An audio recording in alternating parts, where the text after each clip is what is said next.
Mesdames et messieurs, bonjour et bienvenue dans cette nouvelle vidéo. Si vous aimez les jeux un peu de réflexion, de stratégie, mais qui restent dynamiques et pas trop longs, vous êtes au bon endroit parce qu'on va vous parler des jeux de draft. Papa, Mais Pierre, qu'est-ce que c'est que la draft?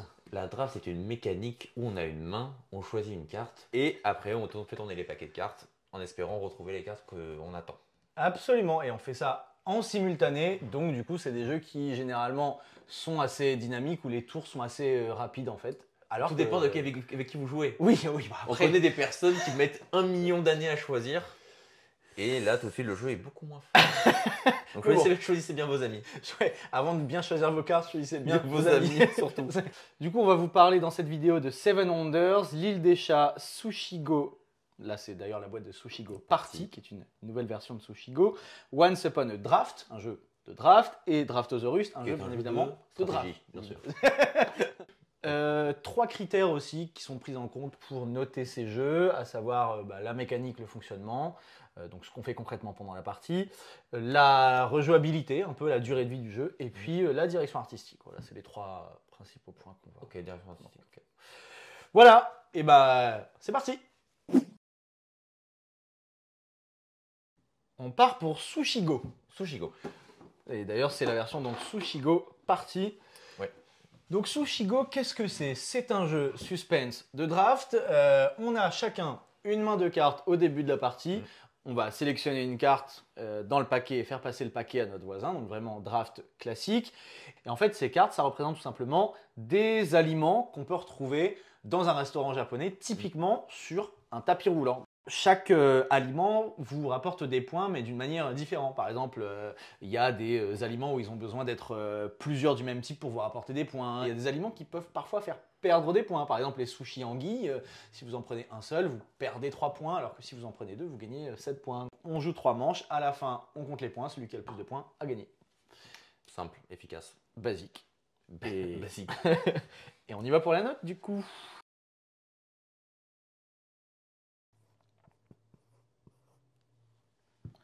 Moi, j'ai mis un petit bien.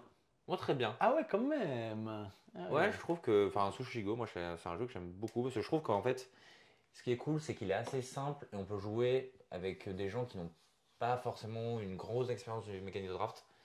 Par exemple, on avait fait une soirée, il fut pas très longtemps, avec des gens qui étaient assez néophytes.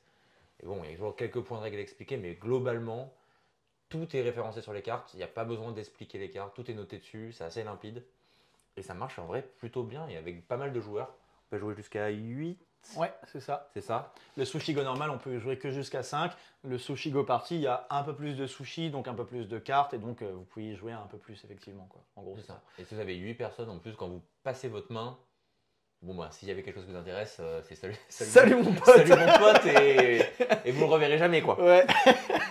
Donc, sûr. et puis non, franchement, je trouve que c'est vraiment un très très bon jeu Sushigo. Ok. Sushigo global. Ouais. Moi, j'ai pas été jusqu'à le mettre très bien, parce que je trouve qu'il a pas forcément non plus une profondeur tactique où tu te dis ouais, c'est hyper bien ficelé, hyper bien pensé et tout, mais je trouve que c'est vraiment le truc simple et efficace quoi. C'est comme tu l'as dit, tu peux y jouer avec des néophytes, mais en même temps tu peux y jouer aussi avec des joueurs initiés, ça reste intéressant, tu vois, c'est sympa. Et ce que j'aime bien quand même, notamment dans la version partie, c'est que en fait à chaque partie, tu prends pas les mêmes menus. Tu prends pas les mêmes aliments quoi. Et donc en fait les mêmes risques, et du coup tes parties se ressemblent pas tout à fait. Il y a une partie où il va y avoir des baguettes, une partie où il va y avoir plutôt des cuillères et du wasabi. Il y a aussi les petits desserts bien sûr, qui sont des choses que tu accumules au long cours et qui ne comptent qu'à la fin de la partie. Ouais. Ça rend les parties un peu différentes, et voilà. Et le dernier point, c'est que moi j'aime bien la direction artistique. Effectivement, même le plateau a une forme de tapis roulant. C'est plutôt agréable quoi. Les cartes sont assez mignonnes. Voilà. C'est clairement dans le style un peu chibi japonais, Ouais. un peu le côté kawaii, Kawaii bien sûr. Kawaii Ouais. Disney. Ouais. Et par contre, voilà, un truc que je trouve pas mal dans le jeu aussi, par rapport à d'autres jeux de draft, c'est que vu que c'est assez simple, même en termes visuels, tu identifies plus facilement qu'est-ce que l'autre a après toi ou avant toi. Oui. Et tu vas plus jouer par rapport à tiens, j'ai cette carte dans la main, est-ce que je la laisse à l'adversaire ou pas? Que par exemple, on peut voir peut-être d'autres jeux, tu vois, par exemple, peut-être Seven Wonders, je le joue moins comme ça, parce que c'est un jeu un peu plus complexe, tu vois, quand même. Ouais. Mais en Dans- tout cas, je te rejoins sur le fait que l'iconographie des cartes est assez. Enfin, effectivement, les sushis prennent une grosse part sur la carte. Donc, c'est vrai que tu jettes un coup d'œil et tu vois vite ce que la personne Même, est en train de faire. toi, les sushis, les items, les tempura, Ouais, etc., ont un code couleur. ouais, oui, Donc, clairement. il y a Ouais. une couleur qui est associée à chaque Clairement. icône. Donc, on repère assez facilement et assez vite qui a quoi. Ouais, Et clairement. je trouve que ça m'en fonctionne en vrai vraiment très bien. Mm, Donc, mm, mm. j'aurais même pu mettre un peu au-dessus. Ah ouais, Je trouve que c'est vraiment, ok. pas spoiler, mais sur les 5, je pense que c'est peut-être l'un de mes Ah, ok, préférés. ok. Bah, du coup, là, il faut arbitrer entre bien et très bien. Et en vrai, si tu me dis que tu aurais presque pu le mettre encore tout en haut de la file, mettons-le très bien. Si vraiment, toi, il t'a vraiment bien marqué que c'est un de tes jeux de draft préférés, on peut le mettre en. Et ben, c'est un Très très bien. Allez, Sushigo, t'as eu ton moment de gloire. Ah, c'est Maintenant, bon. c'est Salut. finito. Salut. Draftosaurus. Draftosaurus, un jeu donc où on draft, pas des cartes cette fois-ci. La plupart des jeux de draft, c'est vrai qu'on draft des cartes. Dans ce jeu-là, on va drafter des dinosaures. On a des petites poignées en main avec des petits meeples. Enfin, c'est pas des meeples, du coup, c'est des petites figurines de dinosaures, quoi. Et donc, voilà. Et donc, classique comme un jeu de draft, on chope un dinosaure et on passe la poignée à notre voisin. Ce petit dinosaure, on va venir le placer dans notre zoo, car oui, nous sommes en train de reconstituer un zoo pour dinosaures et le but c'est d'agencer le zoo de la manière la plus pertinente possible. Toute ressemblance avec une saga de film serait fortuite, bien sûr. Bien sûr.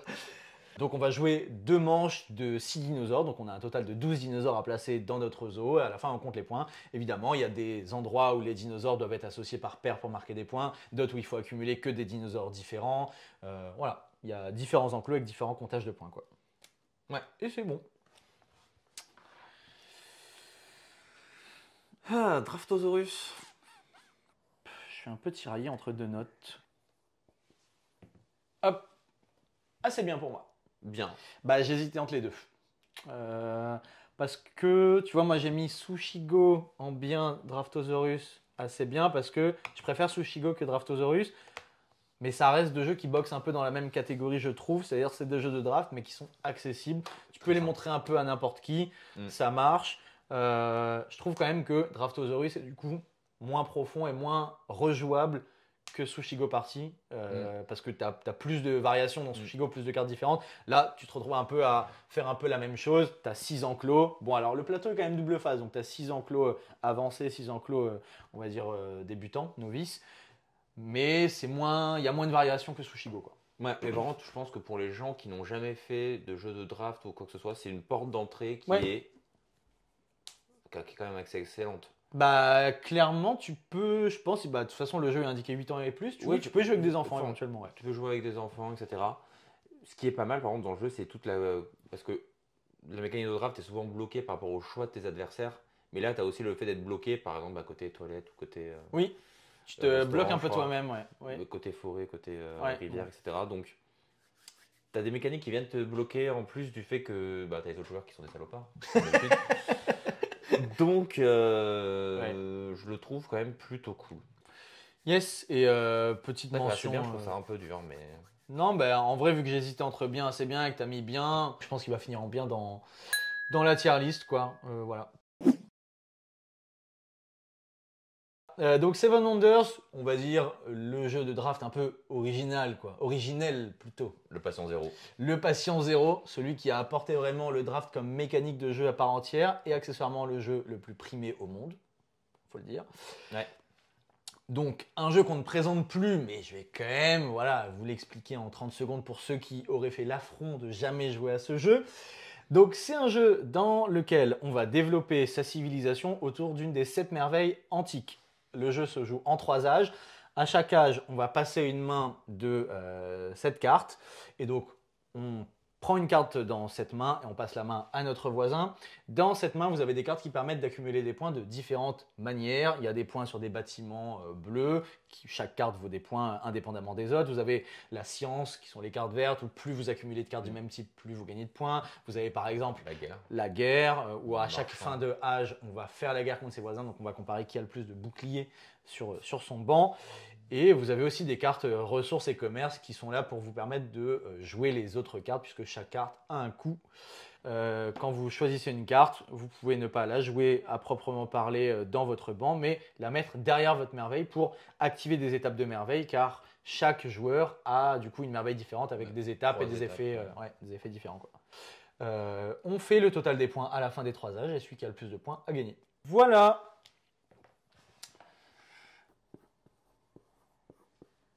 Est-ce qu'il y a vraiment un gros doute? Félicitations du jury. J'ai marqué excellent. Ouais, c'est la même chose, quoi. Ouais, je sais pas, je Bah, pas le barème parfaitement en tête, mais... Quoi? T'as pas eu ton bac avec félicitations du jury, Pierre? Non, il se trouve... Il se trouve que j'ai pas eu mon bac. non, mais j'ai eu assez bien. Ah ouais. Pourquoi aller au-dessus?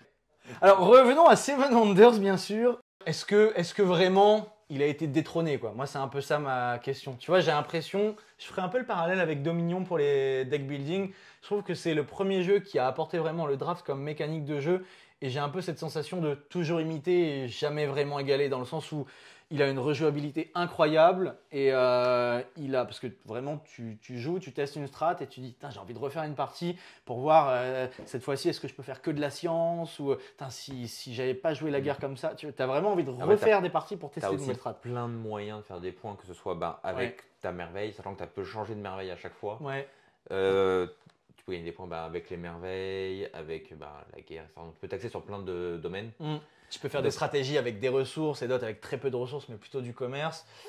Et voilà. Et ils ont réussi à faire tout ça dans un format qui est dynamique et dans un format qui est rapide, parce que globalement, on joue 3 âges de 6 cartes. Je ne parle pas des extensions, mais vraiment le jeu de base, c'est ça. Du coup, en fait, on joue 18 tours, mais un tour, c'est je prends une carte, je la pose. Donc globalement, quand vous connaissez le jeu, Seven Wonders, ça se joue en une demi-heure. Et en une demi-heure, avoir autant de richesse stratégique et de rejouabilité, c'est fou, quoi. Donc ouais, je sais pas qu'est-ce qui t'a décidé toi à le mettre en pareil, excellent ami. Un peu comme toi dans le sens où est-ce que j'ai reconnu un jeu de draft qui va aussi loin dans tout ce qu'il propose, Ouais. mais sans forcément être non plus trop complexe. Seven Wonders, on va dire quelqu'un qui est néophyte du draft, bon, il va avoir un peu peur au début, mais en vrai, ça va quand même bien se passer. Donc c'est ça qui est plutôt cool. Et non, après la richesse des choses, en plus le fait que tu dois poser des trucs, donc des bâtiments, et qu'après tu puisses les faire évoluer. Et il y a aussi une variante qu'on n'a pas parlé, mais c'est aussi le côté, tu ne joues pas tout seul, tu peux aussi te fier aux ressources de tes voisins, et tu peux payer pour utiliser les ressources de tes voisins. Donc, t'es pas que toi devant ton plateau, mais tu es aussi un peu obligé de regarder ce que font les autres pour marchander, et aussi pour la guerre, bien sûr. Parce qu'on fait la guerre contre ses voisins seulement, pas contre les autres. Donc, Et ce qui est bien en plus au niveau de la guerre, c'est que c'est pas frustrant, parce qu'en fait, ça n'impacte pas, ça détruit pas de bâtiments, ça détruit pas d'unités. C'est juste, vous allez gagner des jetons de victoire. Ou perdre un petit -1 si vous perdez la guerre, mais c'est pas très impactant, quoi. C'est pas comme d'autres mécaniques où il y a de la guerre, où en fait c'est vraiment de l'attaque. Ouais. En tout cas, si vous êtes joué avec des gens qui sont assez mauvais joueurs, ça va pas les impacter. C'est clair. Ou très peu, juste avec un -1. Ouais, c'est assez léger de ce point de vue-là. C'est assez léger de ce point de vue-là. Ouais, non, c'est sûr. Enfin voilà, vraiment, il réunit beaucoup de bonnes choses. Si vous ne connaissez pas ce jeu, allez y jouer de toute urgence. Voilà. Once Upon a Draft. Un jeu de draft, bien sûr. C'est marqué dans le nom. Mais pas que. Il était une fois un draft. Mais pas que, un jeu de pli aussi. D'ailleurs, j'en ai déjà parlé dans une tier list précédente où j'ai noté les jeux de pli. Mais voilà, ça a aussi sa place du coup dans les jeux de draft. Donc, c'est un jeu dans l'univers des contes et légendes, etc. Vous avez le petit chaperon rouge, Capitaine Crochet, Cendrillon et compagnie, les 7 nains. Le jeu se joue en 3 chapitres. Premier chapitre, c'est là qu'on va à proprement parler faire de la draft. On a chacun une main, on prend une carte et on fait passer le paquet classique. Deuxième manche, avec toute l'équipe qu'on s'est constituée, on va jouer une phase de jeu de pli. Donc chacun joue une carte et la plus forte carte l'emporte. Et enfin, troisième phase, toutes les cartes qu'on a jouées pendant la phase de pli, elles sont revenues devant nous et on va juste comptabiliser les points que nous apportent nos propres cartes. Vous avez des cartes qui vont bien les unes avec les autres. Par exemple, si vous avez le Capitaine Crochet et Peter Pan sur votre banc, vous allez marquer des points comme ça bonus. Donc, on fait le total des points à la fin des 3 chapitres et celui qui a le plus de points gagne. Classique. Voilà. Classico.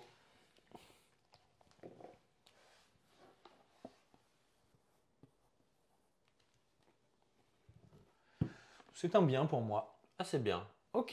Il t'a moins convaincu par exemple que Sushigo et que Draftosaurus. Ouais, Ok. mais c'est bien, c'est toujours bien. On a le bac. Écoute, ça reste positif, c'est une note positive. Ça Absolument. reste positif. De toute façon, Absolument. globalement, il n'y a pas de jeu. Attends, il n'y a pas de jeu mauvais Non, entre non, guillemets non. ici. En tout cas, pas dans cette vidéo. Après. T'es dans une partie de... On va aller chercher les méandres du draft. Mais ouais, alors comment ça se fait qu'il t'a un peu moins du coup qu'est-ce qu'il a de moins, tu vois, typiquement que Draftosaurus ou Sushigo qu'on a noté avant?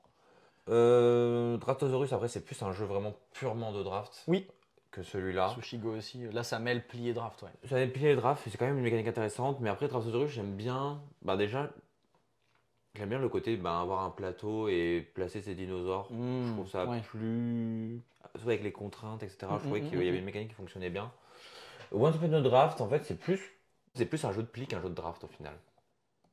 Bah, pour moi, il y a trois phases. Et vraiment, il y a une phase, c'est du draft, une phase, c'est du pli. Et une phase, c'est ce qu'on appelle de la construction de tableaux. On compte les points sur le tableau de cartes qu'on s'est fait. Donc, moi, est-ce que c'est plus un jeu de pli qu'un jeu de draft? En Je fait, sais je trouve pas. que tes Peut-être un points- peu plus. tes, Parce tes que... points, en fait. Pareil, avec la dernière manche, c'est vrai que c'est un peu par rapport aussi à ce que tu as réussi à construire, tu vois, au niveau de ton deck. par Bah, rapport c'est au ça. draft. C'est ça. Mais après, c'est vrai qu'au final, en termes de jeu, bah en fait, ce qu'il ressort vraiment, c'est plus la partie pli. Parce qu'en fait, c'est vraiment là où on va affronter nos adversaires, etc. Donc, je trouve que c'est plus un jeu de pli qu'un jeu de draft. Ok, je l'avais pas forcément vu Enfin, comme ça, mais je comprends. Ouais, je vois ça un peu comprends. comme ça. Mais ça reste quand même très très Ouais, bon. ouais.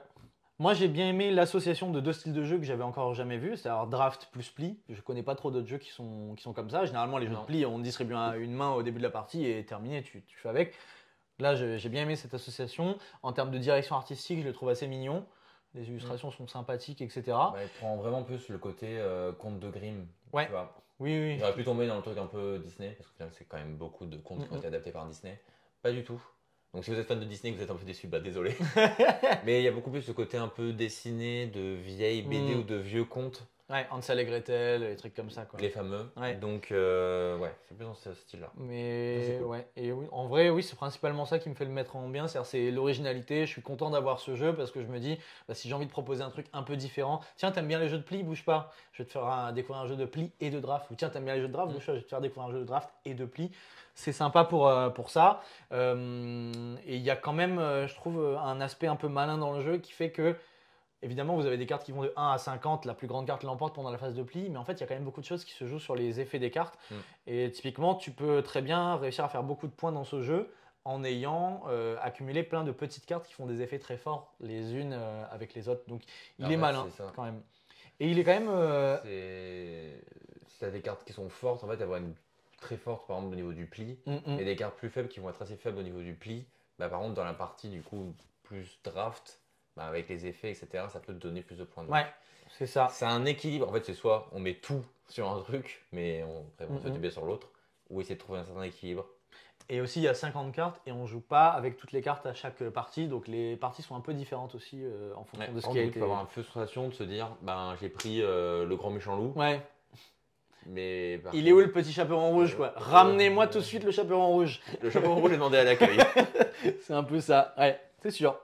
Mais voilà, du coup je l'ai mis en bien et tu l'as mis en assez bien. Va falloir qu'on arbitre. Alors, on m'a plus suivi sur les autres, donc peut-être sur les tiens, on peut mettre bien. Allez, en vrai, je pense qu'il mérite quand même bien, parce qu'il est quand même vraiment bien. Il serait sur la même ligne que Draftosaurus, quoi, on va dire que c'est. On a nivelé par le haut, tu vois, on va dire. Ouais, vas-y. Allez, faisons ça. Ça marche. C'est bien. What's up in a draft? L'homme le plus sincère du monde. Bien sûr. Appelez-moi si vous voulez qu'on fasse de la pub, bien sûr, pour plein de choses. Mais serait-il possible de mettre son chat dans cette boîte? Et oui, mesdames et messieurs, vous ne rêvez pas. Pour jouer à ce jeu, il faut d'abord mettre le chat dans la boîte, sinon vous ne pouvez pas jouer. Ça marche, c'est impossible, c'est interdit. Ça ne marche pas. Ça, et si vous êtes allergique au chat, et ben faites un What's up in a draft. Et puis c'est tout. Ouais. Non, mais du coup, c'est un jeu de draft. À chaque tour, on va d'abord drafter des cartes. Une fois qu'on a fini de drafter sa main de cartes, il va y avoir une autre phase qui va s'ouvrir. On va pouvoir aller secourir des chats. Et on a 5 tours pour secourir des chats et venir les placer dans son bateau. Et donc, il faut les agencer de manière un peu maligne pour respecter les traditions qu'on a récupérées pendant la partie, qui vont nous faire des points en fonction de comment on a agencé nos chats, quels chats on a récupérés, etc. Et il faut aussi réussir par exemple à combler des pièces du bateau pour éviter de perdre des points à la fin de la partie, de combler les rats, etc. Ça allie en gros draft et ensuite placement de tuiles sur son propre bateau et objectif caché en fin de partie. Voilà en gros. C'est ça. Et là, on doit noter l'île des chats. Non, bien sûr. Il y a eu beaucoup de mots là. Non, et ne vous inquiétez pas, il n'y en a pas tant que ça. Tout va bien. Moi j'ai mis très bien. Très bien. Ah, bon, on est d'accord. Fallait bien qu'on soit d'accord sur l'île des chats. Non mais Seven Wonders aussi. Sur excellent, c'est-à-dire quasiment comme Seven Wonders. Ouais. Et je me suis dit, ouais, un poil moins profond quand même que Seven Wonders et du coup peut-être un poil moins rejouable, mais il y a quand même beaucoup de choses. ouais, est-ce qu'on commence? Allez, vas-y. Bah, après, moins profond, peut-être par rapport aux cartes, etc. Mais par contre, le fait de devoir placer des chats selon leur couleur, selon l'emplacement, selon les traditions qui sont jouées, les traditions du coup qui sont en commun avec tous les autres joueurs et celles que vous avez vous, ça fait qu'il y a quand même pas mal de paramètres au final à prendre en compte. Donc, je dirais pas qu'il est simple. Non, je dirais que si on devait le noter en termes de complexité, c'est un jeu initié quoi, globalement. C'est vrai qu'au début, ça va à peu près pour placer les chats parce qu'il y a beaucoup de place dans le bateau. Quand on arrive vers la 4e, 5e manche, on est là. On réfléchit quelques minutes parfois pour trouver la bonne combinaison. Voilà quoi. C'est ça. Si vous êtes fan déjà de Tetris, parce que clairement c'est un peu du jeu Tetris, hein, c'est réussir à encapsuler. Ouais. Agencé, je dirais. Agencé, ouais, en fait, pour optimiser en fait la place qu'ils prennent dans le bateau, sachant que, comme tous les jeux de draft, on va dire, peut-être plus dans l'île aux chats, il y a quand même ce côté un peu inachevé à la fin. Ah, on peut pas tout faire. Clairement, on peut pas tout faire. Non. Et du coup, à la fin, on se dit, putain, j'aurais eu un ou deux tours de plus. Ouais. Ça aurait pu être banger. Bah, c'est vrai que typiquement, on perd -1 pour chaque rat visible sur notre bateau et -5 pour chaque pièce qui n'est pas complètement fermée. Et globalement, c'est impossible de fermer toutes les pièces. Et dans la plupart des parties, vous comblerez pas non plus tous les rats. Vous allez prendre un petit -1, -2, -3 par-ci par-là, quoi. Donc, on peut pas tout faire, faut faire des choix. Et c'est ça qui est bien, c'est notamment à la fin du jeu, on est là à réfléchir à l'optimisation en se disant c'est quoi le move le plus rentable? Est-ce qu'il vaut mieux que je perde 3 points ici mais que j'en gagne 8 là-bas et franchement, c'est trop bien, quoi. Non, parce qu'il y a à la fois ce dilemme, ce qu'on aime bien dans la draft, genre est-ce que je prends ça ou est-ce que je lui laisse? Et après, même dans la pause de chat, il y a à nouveau ce dilemme de est-ce que je le mets comme ci, comme ça, là-bas. Enfin, c'est... Ouais, et puis il y a toujours cette mécanique de draft de putain, Samy a pris les chats bleus. Et ben écoute, s'il reste un chat bleu, je pense que je vais le prendre. Là, il y a vraiment des chats dans une sorte, on peut dire, de marché qui est commun. Et du coup, il faut qu'on serve. Et du coup, si on se sert avec des poissons, notamment, il faut être avec des poissons. Et on peut piquer des chats qui pourraient être plus ou moins avantageux pour d'autres. Ouais, et donc, d'ailleurs, tu parlais de chats et de poissons, et moi, du coup, j'aime aussi beaucoup la direction artistique de ce jeu, quoi. Je vais appâter mes chats avec des poissons pour les foutre dans un panier. Enfin, est-ce que c'est pas tout ce qu'on a envie de faire de nos journées, quoi? Est-ce qu'on n'aime pas beaucoup les chats? Déjà, si vous êtes fan de chats, c'est déjà plus un point. Évidemment. C'est l'île des chats. Et oui. Et oui.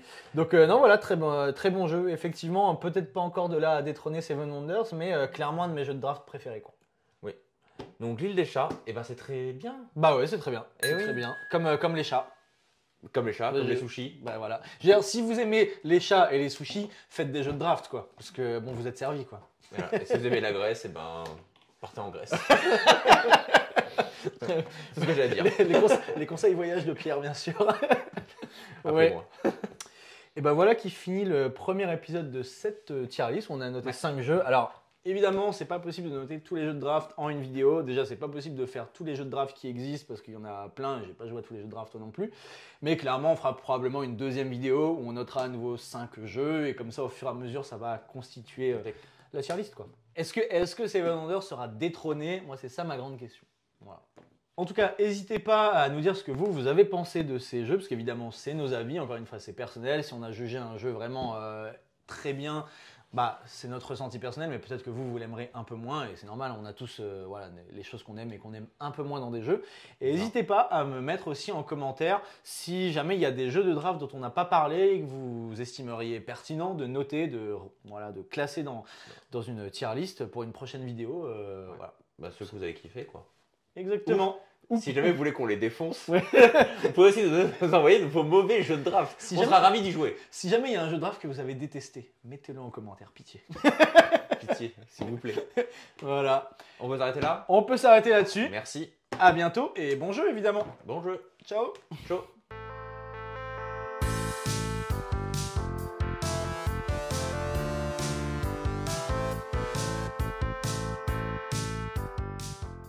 C'est le film de Ghibli qui s'appelle L'île au chat. Ah ouais? Le chat ambulant. Pas du tout. Le voyage du chat. Princesse Mononocha. Le chat dans le ciel, bien sûr. Enfin,